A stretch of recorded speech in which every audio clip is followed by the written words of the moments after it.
Assalamualaikum warahmatullahi wabarakatuh. Kembali lagi di channel Radio Horor.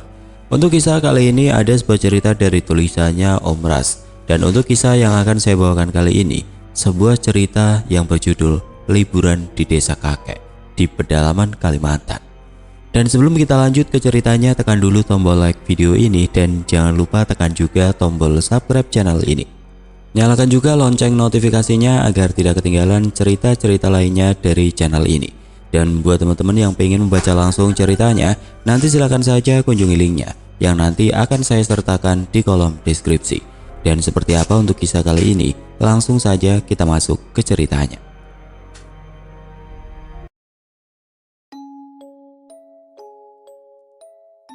Hari yang ditunggu-tunggu pun sudah tiba. Libur panjang sekolah itu akan mereka isi dengan berbagai macam hal-hal menyenangkan di desa kakek. Desa yang sudah lama tidak pernah keluarga Anggi kunjungi lagi. Kurang lebih sekitar 10 tahun Anggi tidak pernah ke desa kakeknya. Terakhir ke desa saat ia masih berusia 7 tahun. Dan sekarang usia Anggi sudah menginjak 17 tahun. Dan selama 10 tahun terakhir, kakek dan neneknya lah yang selalu datang ke kota untuk mengunjungi keluarga Anggi. "Gi, kamu sudah selesai packingnya?" tanya mama masuk ke dalam kamar Anggi. "Sudah, mah." Mama mengangguk dengan bibir tersenyum. Lalu mama keluar dari kamar Anggi. Tidak lama kemudian terdengar suara mama yang kaget dari kamar sebelah, kamar Angga yang merupakan adik dari Anggi. "Ya Allah Angga, banyaknya barang yang kamu bawa itu. Ini ceritanya kamu mau liburan atau mau pindahan?" tanya mama.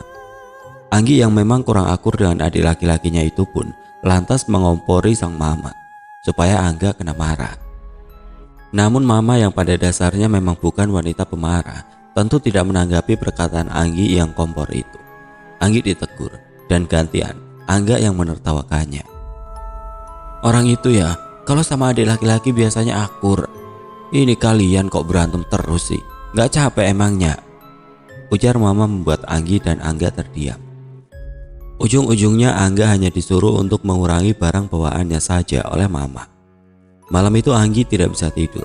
Ia begitu bersemangat untuk berangkat ke desa kakeknya esok hari. Tok-tok. Tiba-tiba terdengar suara ketukan di pintu kamarnya. "Masuk saja, pintunya gak dikunci." "Gi, aku pinjam kameramu ya," ujar Angga. "Enggak ah, kamu sendiri kan punya. Jadi ngapain mau pinjam sama aku?" "Punyaku rusak, kemarin dibanting pacarku." "Ya suruhlah pacarmu ganti. Enak aja mau pinjam punyaku." "Please ya Anggi, pinjam." "Enggak." "Oke, gini deh. Aku bakal nurut sama kamu 1 minggu penuh. Kamu mau nyuruh apapun pasti aku turuti." "Iya deh, 1 bulan gimana?" Anggi terlihat berpikir. "Gimana? Boleh nyuruh apa aja?" tanya Anggi. "Iya, semaumu." Gimana ya? Menarik sih. Tapi janjimu itu gak bisa dipegang. Kayak kamu waktu janjiin aku dulu." "Enggak kok Nggi, itu kan dulu, kalau sekarang gak akan. Aku janji." "Oke, gini aja. Aku kasih tahu kamu rahasiaku. Dan kamu bisa jadikan rahasiaku itu sebagai jaminan. Gimana?" "Emangnya apa rahasiamu?" tanya Anggi penasaran. Angga menunduk. "Aku pernah terberak di celana," jawab Angga pelan. Tawa Anggi pecah. "Serius?" tanya Anggi sambil memegangi perutnya yang terasa sakit karena tertawa. Angga mengangguk. Itu gimana ceritanya sampai bisa kayak gitu?" "Ada, kan waktu itu kami challenge makan mie pakai cabai. Aku menang, tapi efeknya perutku sakit sampai mencret. Malu aku kalau ingat lagi. Mana waktu itu aku lagi sama pacarku." Anggi benar-benar tertawa lepas setelah mendengar cerita adiknya itu. "Jadi gimana, boleh kan?" tanya Angga pada Anggi yang masih tertawa itu. Iya, ambil aja. Tapi awas ya, jangan sampai rusak. Aku belinya pakai uang sendiri loh itu." "Oh iya, dan satu lagi. Aku mau kamu manggil aku dengan panggilan Tuan Putri ya. Ya seenggaknya dalam waktu 1 bulan ini deh. Kamu manis-manis sama kakakmu yang cantik ini." Angga bersorak. Ia langsung berdiri dan beranjak ke arah meja kakaknya tersebut. Setelah mendapatkan apa yang dia inginkan, Angga pun berniat keluar. Namun baru saja ingin keluar, Anggi memanggilnya. "Gak, kayaknya aku lapar deh. Bisa minta tolong gak masakin mie instan dong?" Angga menarik nafas, lalu kemudian berbalik. Bibirnya tersenyum dan kepalanya mengangguk. "Baik Tuan Putri," ujar Angga sembari membungkuk. Anggi yang melihat itu lantas menahan tawa. "Ya sudah, cepetan ya, gak pakai lama." "Dasar mak lampir," gerutu Angga setelah keluar dari kamar Anggi. Keesokan paginya mereka sudah bersiap. Semua barang-barang bawaan dimasukkan ke dalam mobil.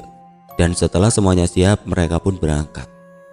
Jadi kakek yang akan mereka datangi ini adalah orang tua dari ayahnya Anggi, sementara orang tua dari ibunya Anggi sudah lama meninggal. Perjalanan menuju desa kakek membutuhkan sekitar 16 jam kurang lebih. Angga sibuk memvideokan perjalanan mereka, sementara Anggi tampak asik menikmati lagu sambil melihat keluar jendela mobil. "Sepertinya kita tidak akan sampai tepat waktu. Perjalanannya sangat melelahkan. Pinggang Baba rasanya sakit sekali," ujar Baba. "Iya bah, jangankan Baba. Aku yang masih muda saja merasakannya. Gak apa-apalah kita banyak istirahat. Gak perlu dipaksakan harus sampai desa tepat waktu," ujar Angga. Singkat cerita, setelah 20 jam perjalanan, akhirnya mereka sampai di desa kakek. Kakek dan nenek menyambut mereka dengan bahagia. Keesokan harinya, keluarga jauh pun berdatangan ke rumah kakek untuk bertemu Baba, Mamat, Anggi, dan Angga.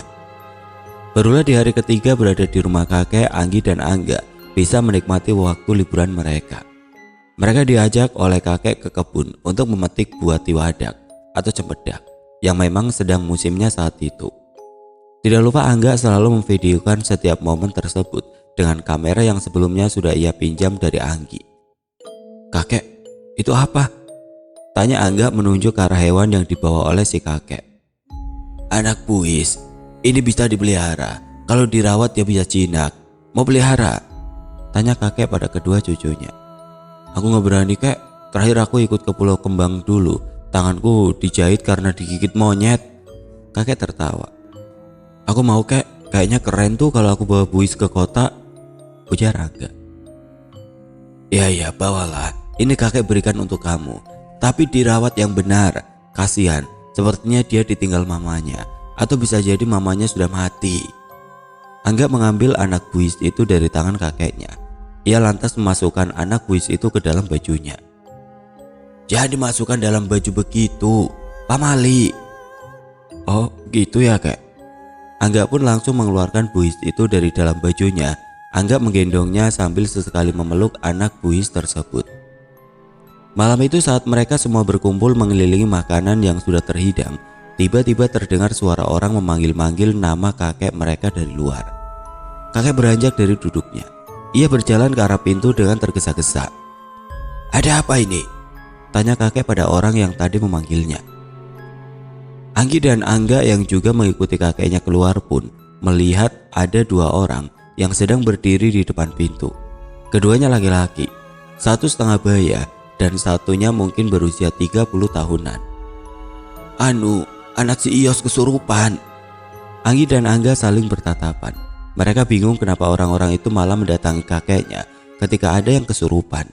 Padahal setahu mereka, kakek bukan ustadz ataupun dukun. "Ya sudah, aku akan ke sana." "Kek, aku ikut," kata Angga seraya memegangi tangan kakek. "Tidak, jangan. Kalian berdua di rumah saja. Jangan keluar rumah kalau kakek tidak ada." "Tapi kek..." Kakek tidak lagi menghiraukan kedua cucunya tersebut. Si kakek langsung turun ke tanah. "Tutup pintunya dan jangan keluar rumah," ujar kakek sebelum pergi. Anggi dan Angga masih mematung melihat kepergian kakek bersama dua orang tadi. "Kenapa kakek ikut orang-orang itu?" tanya Angga pada neneknya. "Biasalah itu Gak. Orang-orang di desa ini memang sering meminta bantuan pada kakek kalau ada masalah seperti itu," jawab nenek. "Oh ya, berarti kakek seperti dukun ya?" Nenek tersenyum namun tidak menjelaskan lebih lanjut tentang kakek kepada kedua cucunya itu. Anggi dan Angga masih menunggu kakek mereka, tapi malam itu kakek ternyata tidak pulang ke rumah. Mereka khawatir, tapi nenek, Baba, dan Mama sepertinya terlihat biasa-biasa saja. Keesokan harinya kakek pulang dengan wajah yang terluka, seperti ada bekas cakaran kuku di wajahnya. "Kakek kenapa?" kakek baik-baik saja kan? Ujar Anggi. Kakek tersenyum tipis lalu mengangguk. Ya, kakek baik-baik saja. Saat masih hendak bertanya lebih lanjut, Mama datang. Biarkan kakekmu istirahat dulu, jangan diganggu. Mau tidak mau Anggi dan Angga pun mengurungkan pertanyaan mereka. Lalu kedua kakak beradik itu pun langsung keluar rumah untuk berjalan-jalan. Saat sedang duduk santai di tepi sungai, Angga melihat ada salah satu orang yang semalam mendatangi kakek. Orang itu setengah berlari menuju ke arah rumah kakek lagi. Merasa penasaran, akhirnya Angga langsung mengajak Anggi untuk pulang. Benar saja dugaan Angga, orang itu rupanya mendatangi kakek. Anak saya sekarang kesurupan, ujar orang itu. Kan sudah aku bilang, kalau Palasit itu berantai. Anak-anak lain jangan ada yang mendekati anak si Ios dulu. Kalau sudah begini, makin susah untuk mengobatinya. Palasit? Apa itu ya, Anggi? Tanya Angga. Enggak tahu. Kakek pergi lagi bersama orang itu. Namun kali ini Anggi dan Angga mengikutinya. Mereka ingin tahu apa yang dilakukan kakek, sekaligus untuk membuktikan apa benar dugaan mereka atau kakek adalah dukun. Tentunya mereka mengikuti kakek secara diam-diam, dan berhubung saat itu siang hari, jadi sangat mudah untuk melihat kemana kakek pergi. Terlihat kakek dan orang itu masuk ke sebuah rumah, dan walaupun jarak dari tempat mereka berdiri cukup jauh, tapi mereka berdua masih bisa mendengar suara teriakan yang nyaring dari dalam rumah tersebut. Kayaknya bener deh kalau kakek itu dukun, ujar Angga. Bisa nyembuhin orang kesurupan itu bukan berarti dukun gak? Jawab Anggi. Iya sih bener. Keduanya semakin mendekat, namun tiba-tiba mereka dikagetkan oleh seseorang saat mereka menoleh ke belakang. Terlihat seorang gadis seumuran Angga sedang berdiri menatap keduanya. Jangan dekat-dekat sama rumah itu. Di rumah itu sedang ada kesurupan, ujar si gadis. Kita lagi nunggu kakek kan ya di sini, ujar Angga. Iya, kakek kami di rumah itu. Oh, jadi kalian berdua ini cucunya kakek Adan ya? Tanya gadis itu yang langsung dijawab dengan anggukan kepala oleh keduanya. Senang bertemu kalian, ujar si gadis tersebut. Anggi dan Angga mengangguk sambil tersenyum. Mau ikut jalan-jalan? Kalian berdua belum pernah jalan-jalan keliling desa kan? Tanya gadis itu. Anggi dan Angga kembali bertatapan. Mereka ragu, namun cukup tertarik dengan ajakan si gadis tersebut. Boleh tuh, memangnya kita mau kemana? Ujar Angga kemudian. Cuma jalan-jalan aja, ayo. Keduanya pun mengikuti si gadis tersebut. Namamu siapa? Dari tadi kayaknya kita belum kenalan ya? Ujar Angga. Namaku Lara. Wah, namamu cantik ya, sama seperti orangnya, ucap Angga. Kalau namaku kamu Angga kan? Dan ini kakakmu Anggi. Dari mana kamu tahu nama kami? Tanya Anggi. Ya tahulah, kan kalian cucunya kakek Adan, jawab Lara sambil tersenyum.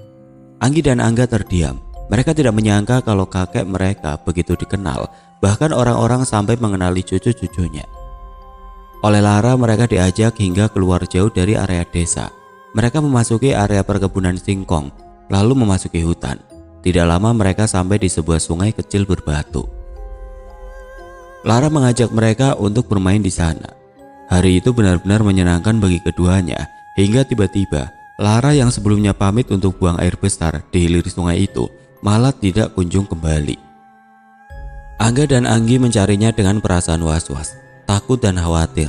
Apalagi mereka sama sekali tidak mengingat jalan untuk pulang. Namun tidak peduli seberapa keras mereka mencari keberadaan Lara, mereka berdua tidak bisa menemukannya. Akhirnya keduanya hanya bisa duduk menunggu sambil terus berdoa untuk keselamatan Lara. Gimana ini Nggi? Masa kita di sini sampai malam sih? Tanya Angga. Terus kamu mau gimana? Nyari jalan pulang gitu? Yang ada kita nyasar nggak? Lara kemana sih? Apa dia ninggalin kita? Kalau benar, tega banget dia. Jangan seuzon gitulah. Hari sudah hampir gelap. Sementara mereka berdua masih berada di pinggir sungai tersebut. Mereka duduk di atas batu tanpa berbicara satu sama lain. Hingga terdengar suara seseorang menyapa keduanya. Sedang apa kalian di situ? Tanya suara itu. Angga dan Anggi lantas menoleh. Mereka melihat seorang nenek-nenek yang sedang membawa lajung di punggungnya. Kami tadi diajak teman ke sini, Nek, Tapi teman kami itu menghilang. Kami nggak tahu jalan keluar dari sini. Kami nggak berani kemana-mana, takut nyasar. Memangnya kalian ini dari mana? Dan siapa temanmu itu? Tanya si nenek. Kami dari kota, Nek. Kami cucunya kakek Adan. Dan nama teman kami itu Lara. Si nenek mengerutkan alisnya. Oh, jadi kalian ini cucunya si Adan. Siapa tadi nama temanmu itu? Lara, Nek. Oh, si Lara. Tapi bukannya Lara masih dikurung ya? Kan masih belum sembuh itu kesurupannya. Angga dan Agi saling tatap, tidak percaya dengan apa yang baru saja nenek itu katakan. Ya sudah, tidak usah dipikirkan. Ayo, mari pulang ikut nenek. Nenek tinggal di mana? Tanya Angga. Di desa yang sama dengan kakek kalian. Ayo, mari ikut nenek. Angga dan Anggi masih berdiri. Angga dan Anggi masih berdiri diam saat si nenek mulai melangkah meninggalkan mereka. Keduanya masih ragu untuk mengikuti si nenek. Bagaimanapun juga, dari pengalaman terakhir mereka mempercayai seseorang, malah mereka ditinggal di dalam hutan itu. Ayo cepat, sudah mulai gelap. Nenek orang kan? Tanya Angga tiba-tiba. Jadi kalian mengira nenek ini hantu? Coba lihat kaki nenek, napak tanah kan? Lihat juga garis di atas bibir nenek ini. Dan lihat bagian tumit, semuanya sama seperti kalian kan? Artinya nenek manusia. Angga tersenyum kecut. Maaf ya, Nek, ucapnya kemudian. Ya sudah, ayo mari pulang, ajak si nenek. Akhirnya mereka berdua pun mengikuti si nenek. Dan dalam perjalanan keluar dari hutan itu, Anggi dan juga Angga mendengar ada suara banyak orang sedang mengobrol. Tapi tidak jelas apa yang mereka bicarakan. Saat hendak bertanya pada si nenek, nenek lantas mendahului mereka dengan menyanyikan sebuah lagu dalam bahasa daerahnya. Dan singkatnya, mereka bertiga kemudian sampai di desa. Mereka berpisah dengan si nenek karena kata si nenek, rumahnya tidak searah dengan rumah kakek Adan. Sesampainya di rumah, rupanya mereka sudah ditunggu. Kakek, nenek, mama, dan baba semuanya terlihat sudah menunggu mereka berdua. Dari mana saja kalian berdua ini? Tanya baba. Suaranya terdengar bergetar menahan emosi. Angga dan Anggi akhirnya jujur dengan apa yang terjadi hari itu. Saat mendengar cerita cucu-cucunya, wajah kakek terlihat tegang. Kalian tidak tahu siapa orang itu, dan kalian dengan begitu mudahnya mau diajak pergi. Maaf kek, kami kira dia tidak akan meninggalkan kami. Nenek memberi kode pada kakek agar tidak memarahi cucu-cucunya lagi. Yang penting sekarang mereka sudah pulang dengan selamat, ujar nenek. Kakek menghela nafas panjang. Kalau ada apa-apa setelah ini, beritahu kakek, ujar kakek akhirnya. Malam itu terasa lain bagi Anggi. Hawa di ruangan tersebut terasa pengap dan panas. Ia pun sampai tidak bisa tidur karena kepanasan. Akhirnya Anggi langsung membuka jendela. Angin malam berhembus masuk dan membuat rasa panas di ruangan itu berkurang. Anggi pun bisa tertidur karenanya. Namun tidak lama kemudian tiba-tiba terdengar suara seseorang memanggil-manggil nama Anggi. Anggi terbangun karena suara itu terus-terusan mengganggunya. Tapi ketika ia membuka matanya, suara itu tidak lagi terdengar. Saat ingin melanjutkan tidurnya, tiba-tiba pintu jendela tertutup dengan sangat kencang, seperti didorong oleh seseorang. Siapa? Tanya Anggi. Brak. Hei Anggi, mau ikut bermain? Tanya suara dari kegelapan di luar jendela. Siapa kamu?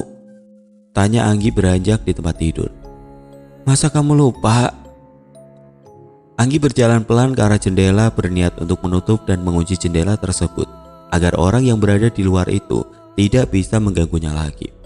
Namun baru saja tangan Anggi menarik satu pintu jendela itu, tiba-tiba tangannya ditarik kencang oleh seseorang.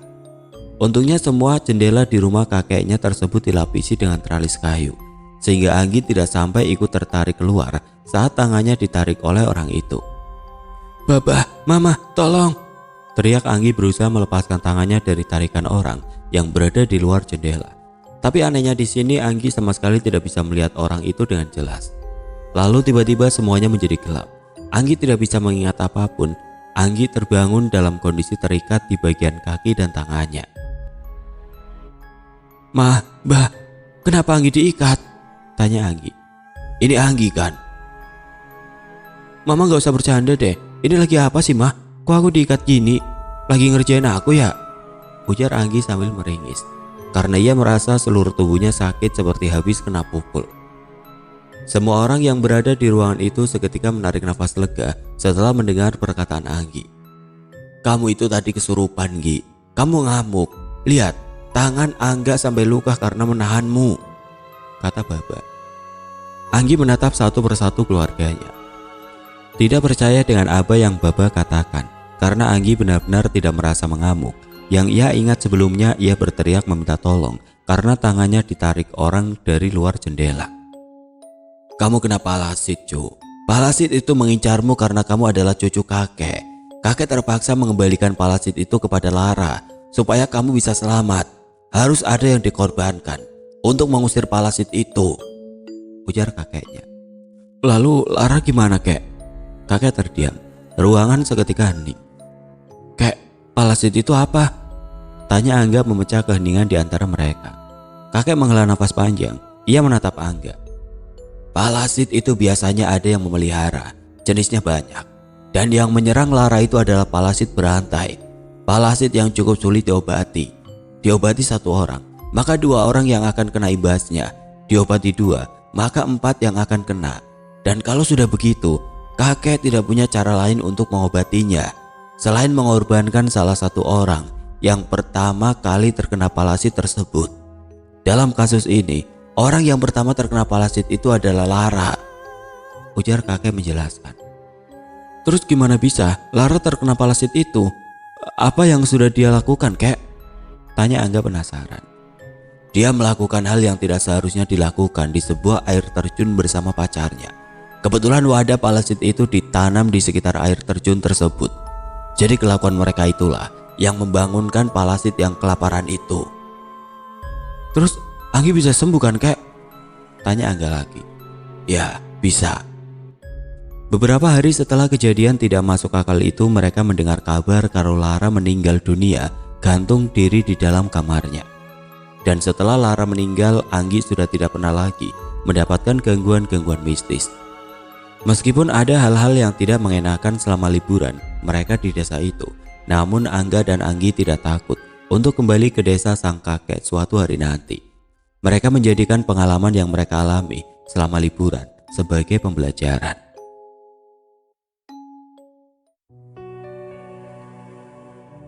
Oke teman-teman, sekian untuk kisah kali ini. Bagaimana menurut kalian tentang kisah ini? Tulis komentar kalian di kolom komentar. Dan semoga apa yang sudah saya bagikan dalam kisah ini dapat dijadikan pembelajaran untuk kita semua. Dan buat teman-teman yang baru bergabung, jangan lupa untuk like, komen, share, serta subscribe channel ini. Dan nantikan kisah-kisah horor berikutnya tetap di channel Radio Horor.